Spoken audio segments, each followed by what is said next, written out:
Olá, boa tarde. A questão do emprego é sempre muito delicada em Portugal. No entanto, há áreas estabelecidas como novas que estão a criar um novo tipo de emprego, o emprego verde. A esperança, claro, é o desenvolvimento sustentável de negócios e que a economia se torne mais ecológica, por isso mais circular. Mas, para não andarmos às voltas, vamos falar com quem melhor percebe do assunto. Estão comigo para já Pedro Jorge Amaral, presidente da direção da APREN, é a Associação Portuguesa de Energias Renováveis, Rodrigo Martins, professor catedrático da Universidade Nova, membro do Conselho Científico do Conselho Europeu de Ciência, presidente da Academia Europeia de Ciências e presidente da União Internacional das Sociedades de Investigação em Materiais, já vamos perceber o que significam, e Luís Veiga Martins, diretor de Sustentabilidade da Nova SBE. Pedro, boa tarde a todos. Boa tarde. Antes de mais, obrigado pela simpatia que tiveram em aceitar o nosso convite. Pedro, comece por si. É verdade que um investimento, por exemplo, em energias renováveis, pode gerar até 3 vezes mais de emprego do que um investimento tradicional? É absolutamente verdade e é fácil de perceber. E se pensarmos nos dois vetores, quer no da eficiência energética, de reabilitação dos edifícios e de substituição dos equipamentos mais ineficientes do ponto de vista do consumo energético, ou se pensarmos na instalação de centros eletroprodutores renováveis que, pela sua capilaridade e distribuição geográfica, permitem espalhar todos estes equipamentos ao longo do país, evidente que quando comparados com as possibilidades fósseis, sejam a gás natural ou a carvão, que são centrais termoelétricas muito concentradas num determinado local, normalmente com contratações de equipamentos em termos de importação, é evidente que é 3 vezes mais e pode até vir a ser mais à medida que nós fomos densificando o número de empregos e a tipologia dos profissionais que vêm trabalhar nesta área. Pedro, que tipo de empregos? Estamos a falar de que género de empregos? Estamos a falar de toda a cadeia de valor, desde altos quadros qualificados do ponto de vista de licenciaturas até técnicos qualificados com saída profissional. Estamos a falar de eletricistas, estamos a falar de estrutureiros metálicos, estamos a falar de serralheiros mecânicos, serralheiros civis, estamos depois a falar de toda uma diversidade do quando se pensa entre produzir eletricidade, transportá-la, distribuí-la e comercializá-la, temos engenharia, temos as diferentes fases do projeto, ou seja, se nós pensarmos que um projeto tem essencialmente 3 fases, que é o seu desenvolvimento, até à fase de construção, a sua construção e depois a sua operação e manutenção, percebemos que desde a base em que geramos as primeiras necessidades do projeto, em que temos engenharia, temos engenharia ambiental, temos biólogos, olhar para a preservação da biodiversidade, depois na fase de construção temos toda a componente de engenharia e trabalhadores qualificados, como eu referi, sejam eólicas, sejam fotovoltaicas, sejam hídricas, e depois na própria parte da operação, onde temos o pessoal da operação e manutenção, mas são sempre empregos altamente qualificados do ponto de vista técnico e absolutamente diferenciados. Jorge, falou-me de vários empregos, uns que obrigatoriamente é necessário cursar o ensino superior, outros cursos mais técnico-profissionais. É necessário fazer ajustes na forma como estamos a formar as próximas gerações? Acho que temos que fazer alguns ajustes, mas mais na integração holística, se é que assim se lhe pode chamar. Ou seja, por exemplo, se pensarmos em termos de hidrogênio verde, para simplificar, os técnicos de gás que hoje operam toda a infraestrutura de gás natural e os equipamentos que queimam gás natural terão que ter uma formação a adequar, porque é um gás que tem uma massa específica diferente, tem uma flamabilidade diferente, mas depois no manuseamento e nas operações correntes do dia-a-dia será equivalente. Os próprios trabalhadores das centrais termoelétricas, nas componentes de mecânica, de eletricidade, obviamente com a formação adequada e com os programas que nós temos ao nível da Comissão, que foram disponibilizados exatamente para reconverter estas zonas oriundas, no fundo, onde existem muitos trabalhadores associados ao combustível fóssil, para também requalificá-los e colocá-los à disposição daquilo que é o centro eletroprodutor de eletricidade renovável, seja centralizado ou seja distribuído, porque as competências mecânicas e elétricas são essencialmente as mesmas, é só a aplicação das mesmas é que é um pouco distinta. Pedro, e já agora para terminar, se nos quiser falar de forma resumida, mas se nos quiser apresentar a APREN, o que faz, quais são os objetivos? Bom, então, a APREN, muito obrigado pela oportunidade. A APREN é uma associação sem fins lucrativos que se dedica a defender os interesses da implementação da geração de eletricidade renovável, conta com quase 140 membros e representa aproximadamente 14,5 gigawatts de potência instalada renovável em Portugal.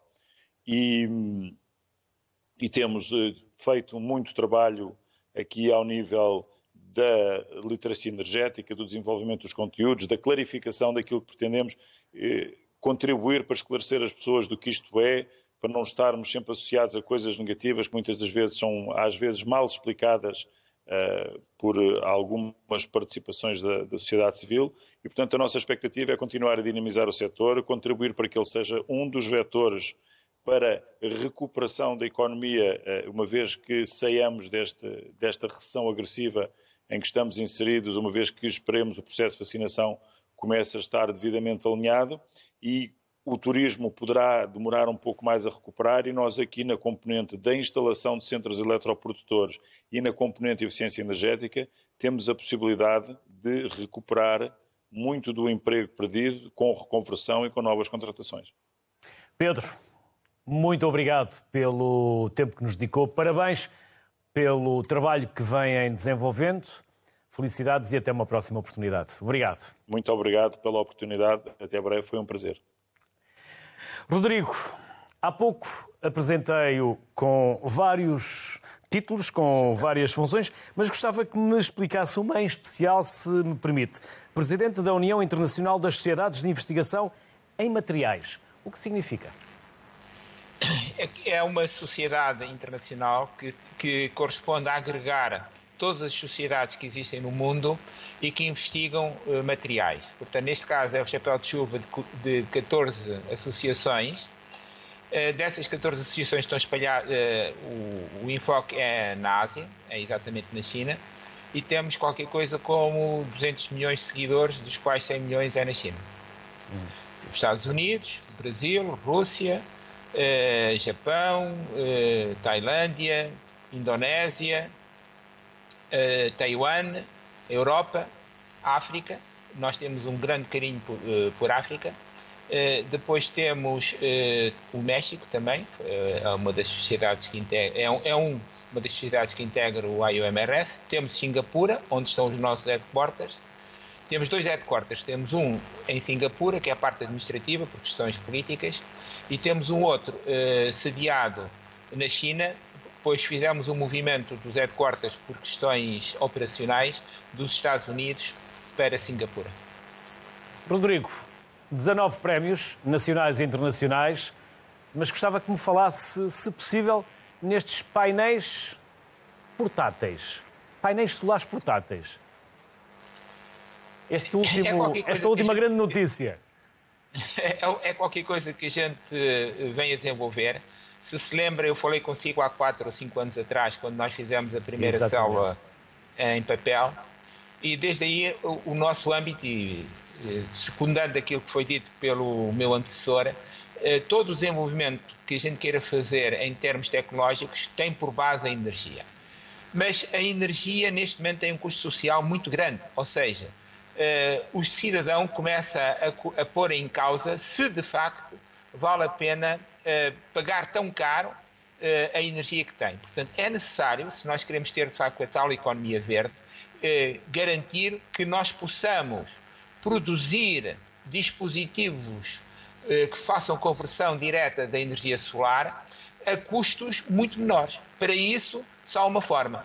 Não é reduzir custos, porque já atingimos essa redução máxima, é, de facto, otimizar a eficiência de conversão. E nós, juntamente com nossos colegas de York, do Reino Unido, imaginamos e criamos um modelo diferente que permite capturar a energia fotovoltaica e otimizar o rendimento dos painéis fotovoltaicos em mais de 50%. Ou seja, dobrar a eficiência de conversão que hoje temos e reduzir a espessura do absorvente. Isso é fantástico, porque significa que nós podemos fazer dispositivos que são conformáveis, flexíveis, e isso, de facto, neste momento temos 3 milhões e 500 mil viewers a seguir este objetivo. Durante mais de um mês e meio fomos, de facto, o top da notícia em termos de ideias disruptivas. Isso, obviamente, é interessante, mas toda esta ideia deve-se a talentos. Um dos talentos que está associado a esta ideia é um aluno de doutoramento meu, de que eu me orgulho, e um colaborador meu, que é o Manuel Mendes, que é, de facto, uma pessoa fantástica, com ideias que saem da caixa, e é disso que a gente precisa para sermos sustentáveis. A outra coisa que eu gostaria de dizer, e aliás é muito importante, nós temos de falar no futuro em pacotes de energia. E isso é uma ideia que nós estamos a desenvolver de uma forma bastante agressiva, porque temos de combinar diferentes formas de energia térmica, fotónica, mecânica, que nos permitem garantir eu ter em 24 horas sempre energia sustentável e também garantir que qualquer pessoa, qualquer cidadão, seja capaz de o fazer. Nós, juntamente com eu, a Alvira e o Hugo, publicamos um livro que eu gostaria de mostrar. São 2 volumes, que são Energia Fotovoltaica, Materiais e Aplicações, que qualquer cidadão pode ler. É um livro que é pedagógico, está escrito em língua portuguesa, fizemos esse esforço de forma a ser compreensível, e qualquer cidadão que queira saber como funciona um sistema fotovoltaico, como manter um sistema fotovoltaico, como desenhar o sistema fotovoltaico, como selecionar os painéis que pretende utilizar. É, no fim de contas, um guião que tem uma componente pedagógica, são 2 volumes interessantes. Nós pedimos a 2 pessoas também notáveis a trabalhar na área de energia que fossem, no fim de contas, os municiadores destes 2 livros. Foi a professora Graça de Carvalho, que foi a nossa ex-ministra, e o Dr. Paulo Ferrão, que foi o ex-presidente da Fundação da Ciência e Tecnologia. Portanto, tentamos, de alguma forma, contribuir para um contributo válido para o aumento da qualidade cultural em termos de engenharia e de ciência dos cidadãos. Rodrigo, quero agradecer-lhe e dar-vos os parabéns, até porque agradecer a disponibilidade que teve para voltar à sociedade civil e os parabéns pelo trabalho que estão a desenvolver, até porque, tanto quanto eu julgo saber, isso vai contribuir para que qualquer dia estejamos na praia e o nosso guarda-sol tenha um painel, ou que o nosso telemóvel esteja a captar a energia do sol, ou mesmo que os nossos carros possam ter painéis e que a nossa mobilidade possa ser mais prática. Por isso, julgo que é este, ou pode ser esse também, o resultado do trabalho que tem desenvolvido, assim de uma forma muito sucinta. Acertei ou não? Acertou, e aquilo que falou é nestas comunidades que nos dão conforto e bem-estar no futuro, nós precisamos de ter sistemas sustentados, que sejam recicláveis e que permitam, no fim de contas, garantir a circularidade que é fundamental para o futuro e para a prosperidade económica que nós todos temos de ter uma nova cassete, uma nova mentalidade para ver como desenvolver e pensando que não é só um custo social, mas é um benefício para todos, para a sociedade, e até é uma espécie de um desafio à nossa cultura. Rodrigo, temos que voltar a este tema, temos que voltar a esta conversa e desenvolvê-la. Por isso, até breve. Felicidades e parabéns a todos. Obrigado. Obrigado.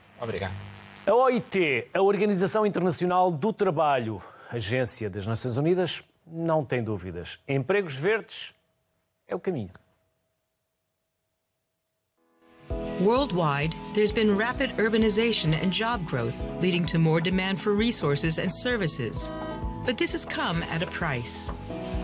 Climate change caused by gas emissions is harming the environment, amplifying natural disasters that cause destruction of homes and workplaces. The ILO's Just Transition Guidelines set out a roadmap to make our work greener.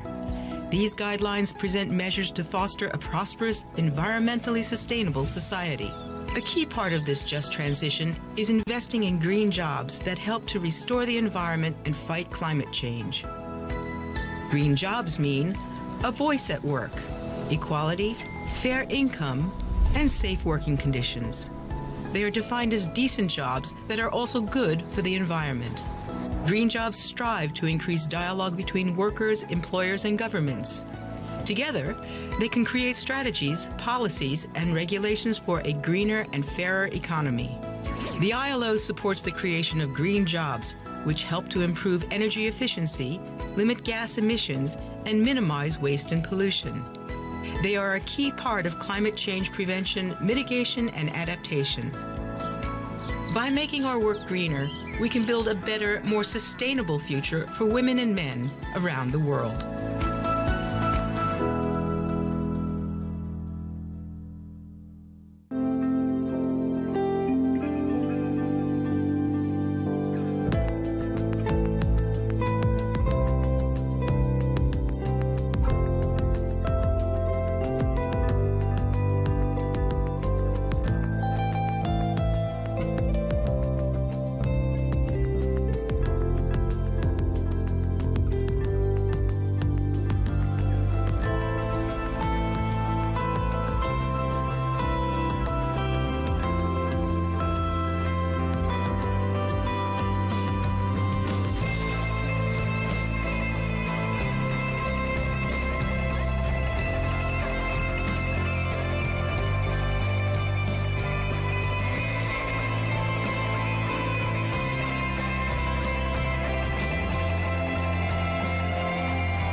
O Luís Veiga, que já vimos há pouco nas imagens, Luís Veiga Martins, de nome completo, é diretor de sustentabilidade da Nova SBE. Olá, Luís. Bem-vindo. Olá, boa tarde. Bem-vindo à sociedade civil. Podemos começar pelo que estão vocês, enquanto Nova SBE, a falar. Podemos começar por saber um pouco mais sobre o que são os empregos verdes, mas também podemos começar pelo trabalho que as empresas têm que desenvolver para se adaptarem. Luís, deixo o seu critério. Pode começar por onde quiser. Muito obrigado e, mais uma vez, obrigado pelo convite. Eu, se calhar, complementava o vídeo que acabou de ser mostrado relativamente ao IT, a estimativa e sobre empregos verdes e a geração de emprego motivada por essa transição energética que nos vai permitir ou alcançar o objetivo do Acordo de Paris da redução da temperatura média do planeta em 2 graus centígrados. E por isso a estimativa da OIT é de que até 2030 serão gerados cerca de 18 milhões de empregos verdes exatamente nessa transição energética. O que ilustra bem a oportunidade que é criada por toda esta transição e por todo este movimento que neste momento está a acontecer e vimos no final do vídeo os Objetivos de Desenvolvimento Sustentável que foram aprovados em 2015, o Acordo de Paris também que aprovado em 2015 definindo este objetivo dos 2 graus, da redução de 2 graus centígrados e por isso é todo este movimento, como eu dizia, que está a acontecer. E a academia tem aqui um papel extremamente importante e nós na Nova SBE dizemos que estamos a formar os futuros líderes do desenvolvimento sustentável. Futuros líderes que possam, de certa forma, contribuir para que termos um planeta muito mais sustentável, um planeta que tenha em conta todas as questões sociais, tal como foi elencado pelo próprio filme, e que tenha, na realidade, haja aqui uma sustentabilidade económica, não estando nós a falar também numa escola de economia e gestão. E de que forma é que nós fazemos? Fazemos na Nova SBE, tanto do ponto de vista, vamos lá, na forma mais tradicional, através de, como normalmente chamamos, a educação formal, a educação em sala de aula, com várias cadeiras e cada vez um maior número de disciplinas focadas nas questões do desenvolvimento sustentável, que não é de hoje, que já vem de algum tempo, mas que felizmente está cada vez mais no nosso cotidiano, está cada vez mais na agenda e nos objetivos dos nossos alunos, o que cria aqui uma expectativa grande e uma responsabilidade grande para correspondermos, enquanto escola, a esses objetivos. A segunda forma de formarmos ou de capacitarmos estes futuros líderes do desenvolvimento sustentável é através da educação não formal e através de parcerias que são feitas com várias entidades, no sentido de, através de projetos com empresas, permitam que os alunos comecem já a ser confrontados com aquilo que vão encontrar depois, quando saírem da nova SBE. E por isso dizemos que o nosso campus pretende que seja um laboratório vivo daquilo que possam ser ideias, inovação, empreendedorismo e que possa vir a gerar empregos verdes. E essa a nossa forma de estar, é essa a nossa forma de educar. A formal, a não formal, líderes de desenvolvimento sustentável, para que possamos ter um melhor planeta. Há uma nova geração e, no vosso caso, vocês também recebem muitos alunos estrangeiros. Isso também contribui para esta nova visão sobre um futuro mais verde. Contribui. 50% dos alunos, 40% dos alunos vêm de outros países. Estamos a falar de cerca de 60 países, o que cria, na realidade, uma pressão no sentido de termos várias visões e temos vários e alunos que vêm com níveis de exigência totalmente diferentes. E nós temos que responder e também permite-nos responder de uma forma totalmente diferente. Sim, neste momento 40% de alunos vêm de outros países, mas há aqui um outro ponto que é extremamente importante e que gostaria de relevar. É que 50% dos alunos de mestrado encontram também empregos fora de Portugal. E, portanto, temos aqui estes dois movimentos de alunos estrangeiros que vêm estudar para a nova SBE e o movimento depois de alunos, independentemente de serem portugueses ou não portugueses, que voltam que vão trabalhar lá fora. Mas sim, temos, e eu partilho aqui que, por vezes, alguns dos nossos alunos não estavam à espera, por vezes, de termos as preocupações que veem e a forma de nós abordarmos muitas destas temáticas como encontram na nova SBE. Por exemplo, temos no campus, temos um projeto piloto daquilo que vai ser o futuro em Portugal ao nível das embalagens de bebidas não reutilizáveis, que é o depósito obrigatório. E estamos neste momento, todas as embalagens de bebidas da nova SBE, adquiridas na nova SBE, pagam um depósito e o consumidor pode ser ressarcido através da utilização de equipamentos. Isto vai gerar conhecimento, vai gerar melhores práticas, podem contribuir para aquilo que Portugal possa vir a adotar. Alguns alunos estrangeiros ficaram surpreendidos por estarmos à frente nesse sentido. Luís, obrigado pela simpatia em aceitar o nosso convite e parabéns pela forma como vocês, Nova SBE, estão a formar os futuros líderes verdes. Não é do amanhã, já é do hoje. Parabéns e até uma próxima. Muito obrigado. Muito obrigado. Seguimos a conversa depois do Luís, agora com também quem está investido em criar estes empregos verdes. Roberto Antunes é diretor executivo do NEST, o Centro de Inovação para o Turismo. Sofia Santos, diretora-geral da Systemic Sphere e especialista em financiamento sustentável e economia verde. E Catarina Matos, que é gerente e sócia fundadora do projeto Mind the Trash, a primeira loja online desperdício zero em Portugal. Começo pelo Roberto, mas desde já obrigado a todos pela disponibilidade que tiveram para estar connosco. Roberto, vamos começar por esta parceria público-privada. O que é o NEST? Olá a todos, muito obrigado pela oportunidade. O NEST é o Centro de Inovação do Turismo em Portugal, uma parceria público-privada, sem fins lucrativos, num pensamento de como tratar o futuro do turismo, atuando já hoje, através da inspiração, através da capacitação, atuando sobre as tendências, provendo aquilo que são as avenidas para a experiência e para a pilotagem de projetos, para que se consiga, de alguma forma, acelerar aquela curva de aprendizagem e que nos permita, então, tomar conta do futuro de uma forma mais imediata, mais rápida, com grande participação, obviamente, de todos os elementos do ecossistema. Falamos com startups, com a academia, com aceleradoras incubadoras, com aqueles que são os policy makers, enfim, centros de inovação, e todos eles fazem parte desta conversação daquilo que vai permitir acelerar a nossa atuação no futuro, portanto, num horizonte de 3, 5, 7 anos.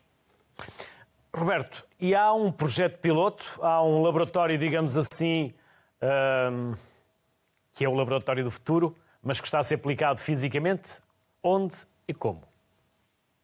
Uma das nossas atividades é exatamente esta, um dos pilares é a experimentação e nada como ter um local, um espaço aberto para essa pilotagem, que neste caso em Setúbal temos um hotel de aplicação que pertence à Escola do Turismo e que é um espaço de excelência para fazermos a experimentação. Convidamos tecnológicas, algumas startups, fazemos uma curadoria de quais são as tecnologias que de alguma forma respondem às grandes tendências.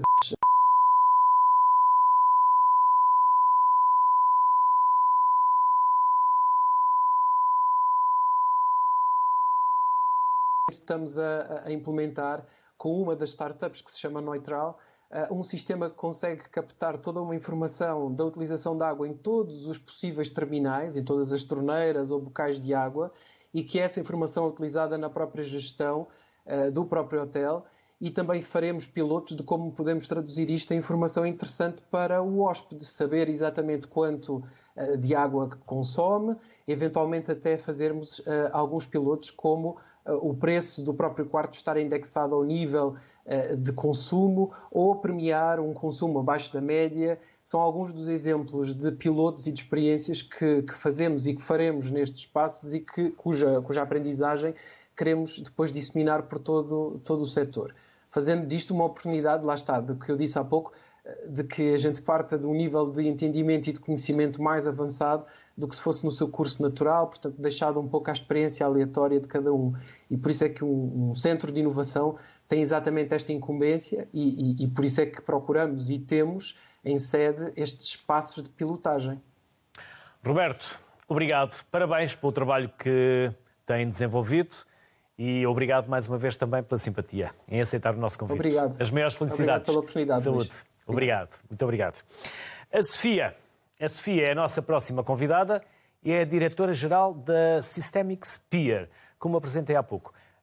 O que é o Systemic Sphere, Sofia? Olá, boa tarde. A Systemic Sphere é uma pequena empresa de consultoria.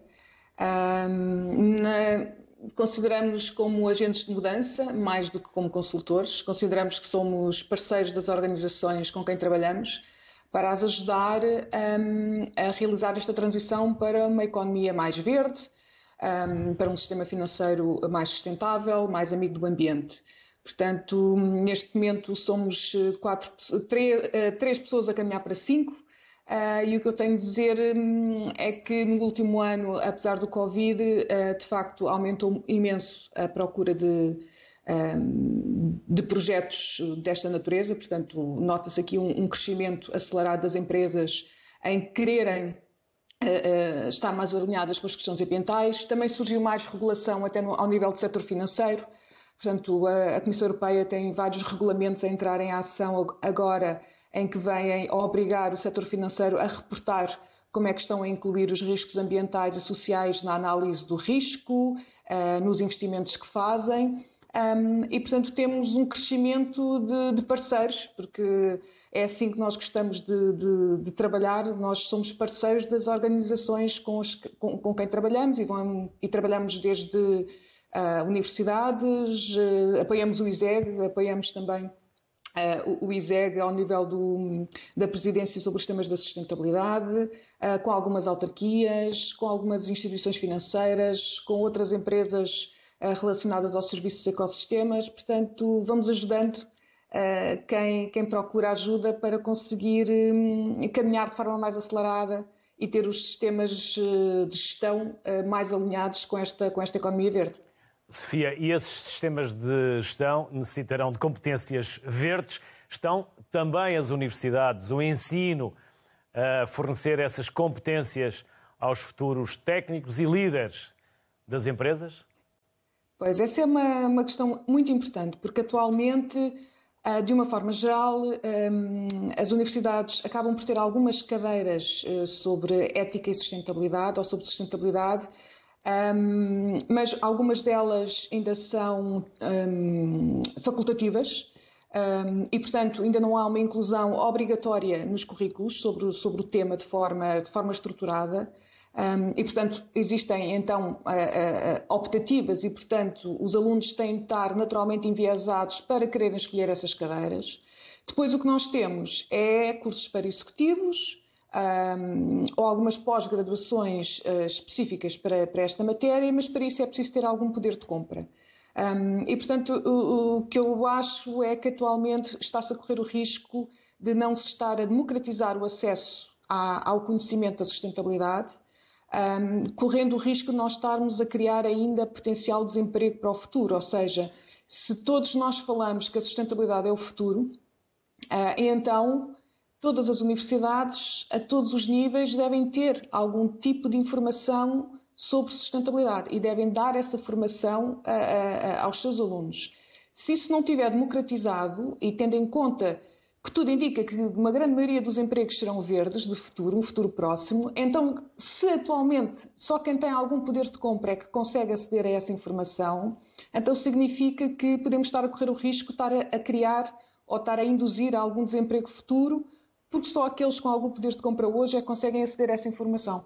Portanto, eu acho essencial que o próprio Ministério da Educação e o Ministério do Ensino Superior pensem seriamente em abordar de forma mais estruturada as universidades e o ensino superior para que o tema da sustentabilidade seja incorporado de forma transversal e com as devidas adaptações, obviamente. Uma coisa é estudar arquitetura, outra coisa é estudar gestão, outra coisa é estudar sociologia, mas incluir o tema da sustentabilidade devidamente adaptado, porque senão podemos estar a correr esse risco que é um contrassenso. Sofia, obrigado pela mensagem que fica e que esperemos seja ouvida, e obrigado igualmente pela simpatia que teve em aceitar o nosso convite. As maiores felicidades, saúde e até uma próxima. Da Sofia passo para a Catarina, como disse há pouco, é gerente e sócia fundadora do projeto Mind the Trash. Olá, Catarina. Vocês são a primeira loja online de desperdício zero em Portugal. Vamos lá conhecer melhor este conceito. Mind the Trash. Bem, olá, boa tarde, muito obrigada pelo convite. Então, basicamente, Mind the Trash é uma loja online de venda e de divulgação de artigos, de produtos para o lar mais sustentáveis, mais amigos do ambiente, mais amigos da nossa saúde, e começou pela minha jornada pessoal a tentar abolir todo o desperdício, porque nós efetivamente hoje em dia vivemos o apocalipse do desperdício. E a loja surgiu inicialmente até como conta de Instagram e quando, isto em Londres, onde vivi por 2 anos e meio, e quando me mudei de Londres para Portugal, como me faltava o acesso a muitos destes produtos que me ajudavam a reduzir o desperdício no meu dia-a-dia, decidi abrir a loja online. Acabou por ser a primeira deste género, porque para além de nós reutilizarmos, de vendermos produtos que nos ajudam a minimizar o desperdício, nós, no sistema todo como a empresa funciona, criamos muito pouco desperdício. Portanto, nós reaproveitamos inúmeras caixas de fornecedores, aceitamos caixas de clientes de outras marcas para reutilizar no envio de encomendas. Nós também temos um canal de distribuição de produtos para lojas e as lojas acabam por também nos entregar muito material para nós reutilizarmos, portanto acabamos por dar uma segunda vida a produtos que iriam ter um ciclo muito curto. Aproveitamos também papel de acondicionamento que é todo reutilizado, portanto revistas, jornais, papel de rascunho e mesmo apontamentos de escola e de faculdade de clientes nossos. Nós aproveitamos depois para enviar os produtos, porque nós temos que ter aqui noção que o online, se não tiver estas preocupações, nós criamos muito desperdício. E até houve aqui há uns tempos, há uns anos, a questão da Amazon, por exemplo, não é? Da quantidade de desperdício que era gerado e que eram enviados artigos muito pequeninos em caixas muito grandes. Portanto, nós aqui fomos revisitar todos estes pontos para tentarmos ser o mais sustentável possível e com produtos também, obviamente, sustentáveis. Sim, porque há aqui uma sustentabilidade entre o negócio e o próprio conceito. E Exatamente. Os clientes questionam os preços dos vossos produtos, Sim. Catarina? Sim, alguns questionam os preços, é verdade, porque efetivamente são produtos que são mais dispendiosos do que aqueles que encontramos em supermercados comuns. Mas porquê? Nós temos que pesar aqui que são ingredientes naturais, que não são ingredientes sintéticos produzidos em grande escala. Há aqui uma mão de obra justa, que é bem paga. Então, há aqui... Obviamente, nós não conseguimos competir com os mesmos preços, mas muitas vezes também, se formos a ver a durabilidade, e isto é uma questão que é muito importante, a durabilidade faz toda a diferença, a durabilidade do produto. E eu aqui posso dar o exemplo, por exemplo, da minha esponja para a louça, que já tem 4 anos, é feita de algodão reciclado português e custa 9,95 €. Mas se formos a ver ao longo destes 4 anos que ela já me dura, eu gastei cerca de 2,5 € por ano. Portanto, se formos a comparar aqui com as esponjas para a louça descartáveis, eu acabei por economizar. E também aqui uma grande economia também para o ambiente, porque quantas esponjas eu já não teria deitado para o lixo, quantas eu já não teria descartado. Catarina, e quem são os vossos clientes? Qual é a tipologia do cliente? Mais novos, mais velhos, mais homens, mais mulheres? Bem, decididamente mais mulheres, contudo, temos cada vez mais homens, o que é espetacular. E temos aqui uma grande variedade de idades, entre os 18 até aos 40, 50 anos. E é impressionante ver que realmente nestes últimos anos, desde que abrimos, portanto há 4 anos atrás, que há cada vez mais pessoas preocupadas com a sua pegada ecológica. E então, com a pandemia, houve-se aqui... Pronto, realmente reparámos que houve um acréscimo de preocupação por causa das máscaras e de todo o lixo que as pessoas estavam a gerar em casa. Então fico muito contente porque realmente é urgente haver aqui um wake-up call, digamos assim, porque isto não é um estilo de vida sustentável, não é? Não podemos ter este estilo de vida consumista e sem preocupações com o ambiente e com a nossa saúde por muito mais tempo. Catarina, quero dar-lhe os parabéns pelo conceito, desejar-lhe as maiores felicidades e agradecer também a disponibilidade que teve para estar connosco. Muito obrigada pelo convite mais uma vez. Obrigada. O projeto Inésis tem um objetivo muito claro: criar emprego para jovens pouco qualificados em ilhas europeias. Portugal é um dos países envolvidos. É um projeto europeu que envolve 10 parceiros de 8 países, entre os quais Portugal. Na Madeira está a ser coordenado pela Agência Regional da Energia e Ambiente. São destinados fundos para a Madeira 260 mil euros para promover o emprego para jovens entre os 25 e os 29 anos, que apesar de terem estudos não conseguem trabalho, não frequentam formação profissional nem estão a estudar. É promover o chamado emprego verde para profissões emergentes e com remuneração adequada. São jovens que muitas vezes acabam o ciclo profissional ou até universitário e depois não conseguem arranjar trabalho na sua área ou mesmo não arranjar trabalho. E quando se fala de emprego verde, é um emprego justo. Por exemplo, eles até podem estar empregados, por exemplo, a servir à mesa, quando têm uma formação numa área de energias renováveis ou numa área de turismo sustentável. Estamos a falar, quando se fala em empregos verdes, não é só de ser verde, de promover a sustentabilidade, mas também de ser justo do ponto de vista de acesso, de igualdade de género e de remuneração adequada às funções que eles executam. Formação para profissões de futuro em áreas como eficiência energética, energias renováveis, turismo ou mobilidade sustentáveis. As regiões parceiras selecionam os jovens que fazem formação de 1 mês na Noruega e 6 meses em empresas da região. O projeto prevê que eles tenham uma semana de aprendizagem nestas 4 áreas que são a energia sustentável, as energias renováveis, o turismo sustentável e a mobilidade elétrica, que são importantes para a Madeira, são tendências de futuro. E esses jovens também têm de estar em condições de conseguir um estágio. O projeto também tem uma fase de transmissão de conhecimentos junto aos jovens do secundário.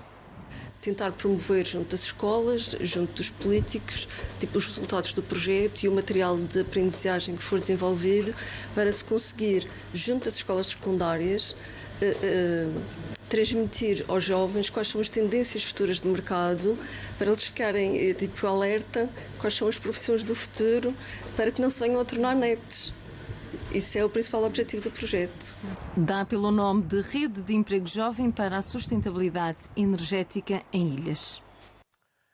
São nossos próximos convidados. No caso, Margarida Fonseca, que é sócia fundadora do grupo Matos Fonseca e Associados, o Fernando Ferreira, que é membro da direção da AEPSA, Associação das Empresas Portuguesas para o Setor do Ambiente, e João Peça Lopes, professor catedrático da Faculdade de Engenharia da Universidade do Porto, que é também diretor associado do INESC-TEC. Começo pela Margarida. Olá. Bem-vinda, Margarida. Tarde. Muito obrigada. Obrigado. Nós é que agradecemos. Vamos conhecer melhor o vosso grupo? Então, o grupo Matos Fonseca e Associados é um grupo que existe há cerca de 14 anos e é especializado em consultoria ambiental. Nós temos trabalhado em áreas diversas, como a energia, como a área da agricultura, como a área das florestas, também na área do turismo e na indústria. Nesses setores nós trabalhamos, fornecemos diferentes serviços, trabalhamos em avaliação de impacto ambiental, fazemos estudos no âmbito da biodiversidade, trabalhamos em planeamento territorial e fazemos estudos também na área da gestão da florestal, gestão da paisagem e gestão ambiental.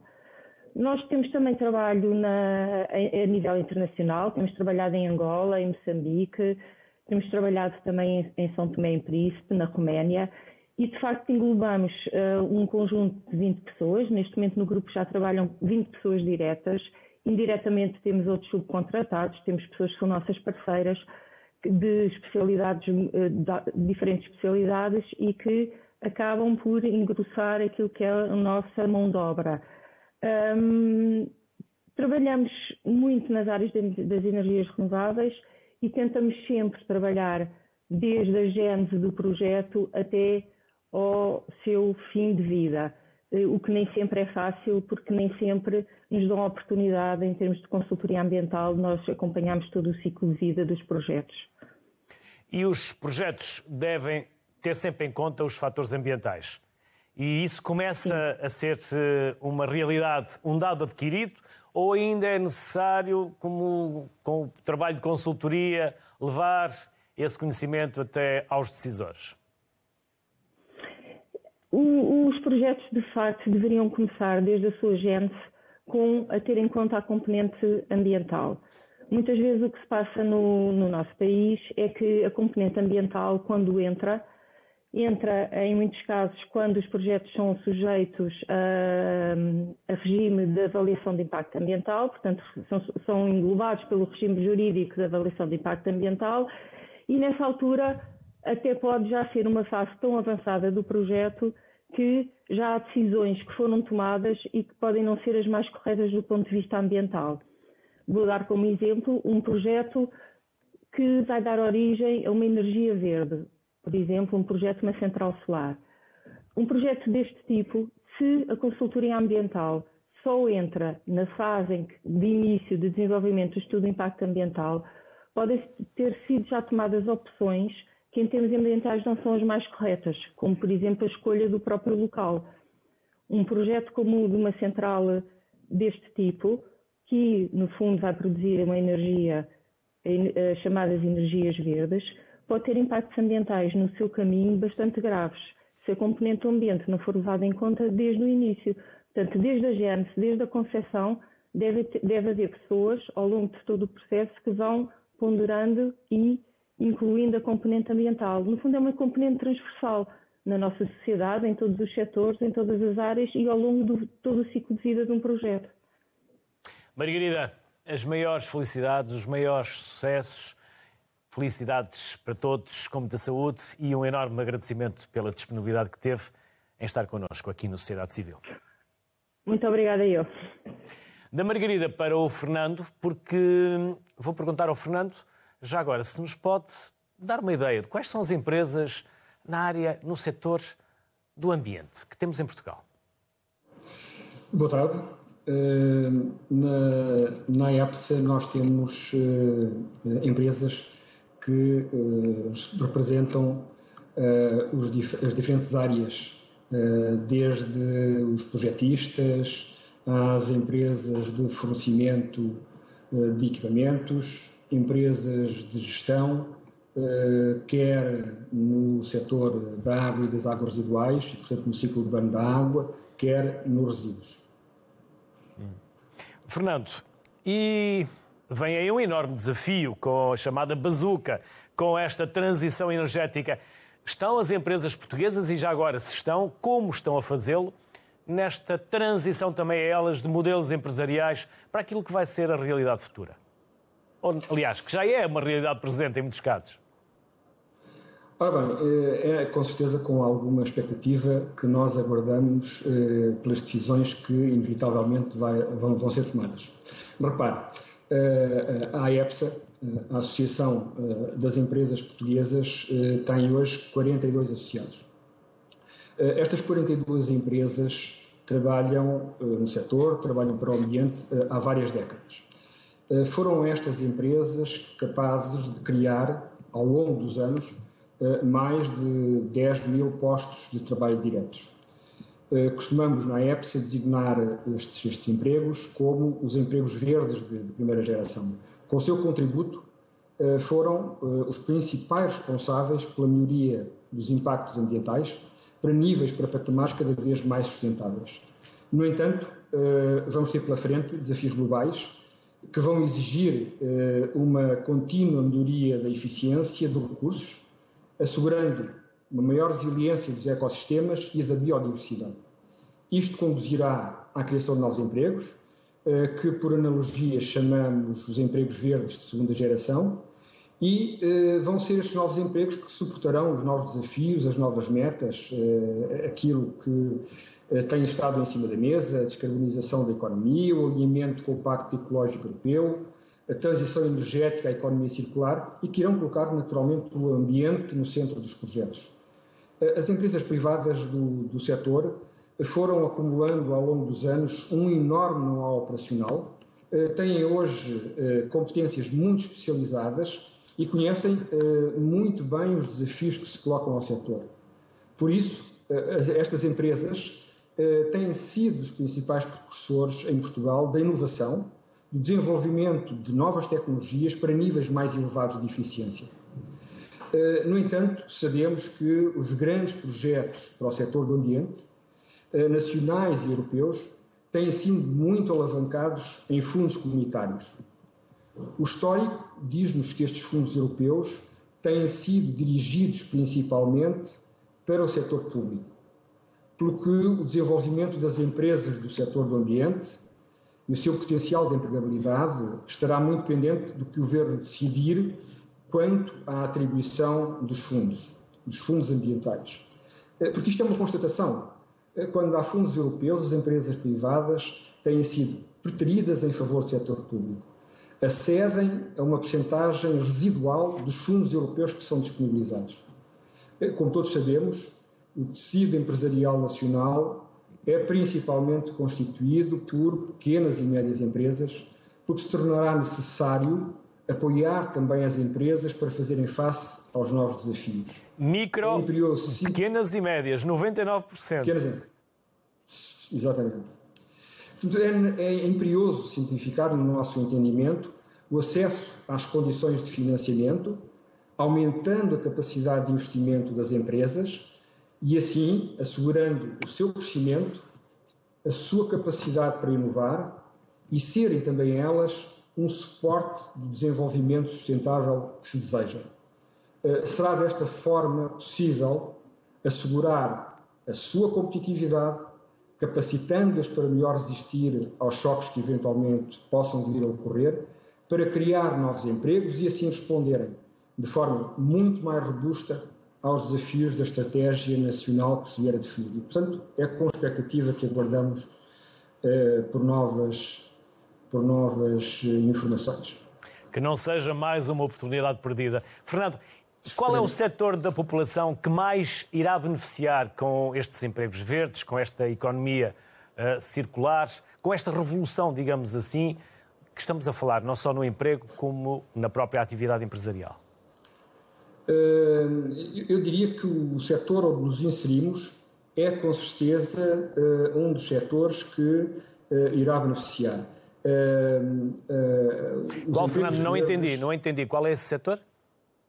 O nosso setor é já um setor que está próximo daquilo que são estas novas exigências, porque ao longo dos anos aquilo que nós temos feito é trabalhar na área do ambiente e, por conseguinte, estaremos naturalmente em condições e se esse for o desígnio e se as empresas, tal como pretendem, forem chamadas a participar nos novos desafios, com certeza que o setor do ambiente será um dos setores que melhor responderão a esta expectativa que se cria. Fernando, um enorme obrigado pelo contributo que nos deixou, pelos alertas que também aqui ficaram e que também cheguem a quem é necessário que os ouça. Por isso, as maiores felicidades para si e para todos aqueles que representam e pelo trabalho que têm desenvolvido. Um enorme obrigado a todos. Muito obrigado, muito obrigado. Resta-nos o João Peça Lopes, que é professor catedrático. Olá, João. Olá, boa tarde. Mobilidade elétrica, eletrificação, digamos assim, da economia, sustentabilidade, é o futuro. Não vale a pena nós querermos fugir ao nosso destino. Sim, sem dúvida. Nós temos que descarbonizar a economia e descarbonizar a economia passa por eletrificar a sociedade e a economia. Mas eletrificar significa também garantir que a eletricidade que vamos utilizar é uma eletricidade que tem origem em fontes renováveis. A produção solar fotovoltaica, a produção eólica, a hidroeletricidade e com estas fontes primárias de energia será possível garantir que futuramente os consumos de energia elétrica são verdes. João, e é necessário, já aqui falámos, mas voltar a este assunto, que é a formação. De que forma é que estamos a formar, em muitos casos, empregos para empregos altamente qualificados, outros mais técnico-profissionais? Estamos nós, enquanto ensino superior, enquanto política de ensino superior, direcionada neste sentido, ou é necessário virar a agulha e cada dia que passa é menos um dia que nós temos nesta economia cada vez mais competitiva? Sim, sem dúvida. Esta revolução que estamos a viver neste momento coloca-nos o desafio de formarmos e qualificarmos pessoas com as competências que são necessárias para poder enfrentar esta nova revolução. E as universidades estão atentas a isso, quer nos estudos de graduação, quer nos estudos de pós-graduação. Hoje há uma oferta enorme de cursos que envolvem as energias renováveis, a sustentabilidade e, portanto, estamos muito atentos para isso. Ao mesmo tempo, também há um conjunto de trabalhos de teses de mestrado, de teses de doutoramento que estão a ser seguidas e que perseguem precisamente estes objetivos de afirmar a sustentabilidade ambiental, recorrendo, por exemplo, à mobilidade elétrica, à utilização crescente da produção de eletricidade a partir de fontes renováveis e com isto temos depois todos um conjunto de desafios enormes ao nível do sistema elétrico que passam por garantir que o planeamento e a expansão do sistema eletroprodutor se faz de uma forma harmoniosa, englobando todas estas fontes de energia, garantindo a sua robustez de operação, que a segurança de abastecimento não é colocada em risco, apesar de estarmos a utilizar fontes renováveis que têm uma característica de variabilidade temporal. E depois do lado da procura, ou seja, por exemplo, da mobilidade elétrica, há que fazer grandes apostas e há que preparar o sistema elétrico para acomodar um novo tipo de consumidores, que são os veículos elétricos. E tudo isto envolve formar recursos humanos, qualificá-los, e nós estamos atentos para isso. E há ainda um outro aspecto que gostaria de sublinhar. Também aquelas pessoas que já acabaram os seus cursos há alguns anos precisam de voltar a formação contínua. Formação contínua, exatamente, para poderem estar a acompanhar toda esta revolução que está a ocorrer neste momento. João, é verdade que a Academia está cada vez mais próxima das empresas e vice-versa. No vosso caso, no Inesctec, que trabalho têm desenvolvido? Sim, o Inesctec é uma instituição de interface da Universidade do Porto e tem, para além da Universidade do Porto, outros associados, como a Universidade do Minho, a Universidade de Trás-os-Montes e Alto Douro, mas temos precisamente enfrentado este desafio e no Inesctec somos cerca de 800 investigadores, dos quais cerca de 80 trabalham na área da energia. Portanto, existem 13 centros de investigação dentro da instituição. Um desses centros é o Centro de Sistemas de Potência e Energia, onde trabalham cerca de 80 pessoas e estamos particularmente atentos para todos estes desafios e temos vindo a desenvolver trabalho de qualidade internacional. Temos um reconhecimento internacional enorme e somos capazes de desenvolver trabalho e transferi-lo, as soluções tecnológicas que estamos a desenvolver, transferimos-las diretamente para a indústria, geramos valor e com isto permitimos que a indústria portuguesa seja capaz de aproveitar estas oportunidades e criar uma capacidade de exportação que é extremamente importante para a economia portuguesa dos próximos anos. João, muito obrigado pela simpatia e pela disponibilidade que teve para entrar em direto connosco na Sociedade Civil, pelo tempo que nos dedicou, desejar-lhe as maiores felicidades e dar-vos, claro, os parabéns por todo o trabalho que têm desenvolvido e até uma próxima oportunidade, João. Boa tarde e muito obrigado. Obrigado. E não há dúvida, o caminho é este, trabalhar verde. Fique bem. Boa tarde.